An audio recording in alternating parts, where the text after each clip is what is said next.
আসসালামু আলাইকুম রহমতুল্লাহি আবরাকাতু। সুপ্রিয় দর্শক শ্রোতা ভাই বোনেরা, কাছে কিংবা দূরে, দেশে কিংবা প্রবাসে, যারা যেখান থেকে আমাদেরকে দেখছেন সবাইকে আন্তরিক শুভেচ্ছা ও অভিনন্দন। দর্শক, আজ আমরা আলোচনা করব স্বপ্নে খেজুরের রস দেখলে কি হয়।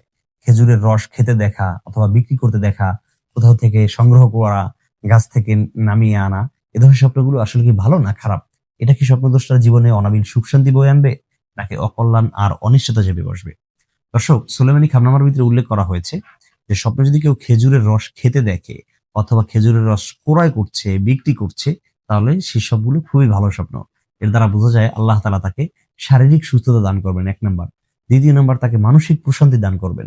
তৃতীয় নাম্বার হলো, আল্লাহ তাআলা সেই মানুষটার যারা পাড়া প্রতিবেশী আছে, তার সহপাঠী সহকর্মী যারা আছে, তাদের সাথে ভালো সম্পর্ক স্থাপন করার তৌফিক দান করবেন। সুবহানাল্লাহি বিহামদি। তাহলে যতগুলো ব্যাখ্যার কথা উল্লেখ করলাম সবগুলো কিন্তু অত্যন্ত ফলপ্রসূ এবং তাৎপর্যপূর্ণ। খুবই ভালো ব্যাখ্যা। খেজুরের রস দেখার খারাপ কোনো দিক নেই। এটা যদি কেউ দেখেন কখনো ভীতি সন্ত্রস্ত হবেন না, আতঙ্কিত হবেন না। হ্যাঁ, খারাপ লক্ষণ সহ দেখলে তখন সেটার ব্যাখ্যা ভিন্ন হয়ে যেতে পারে।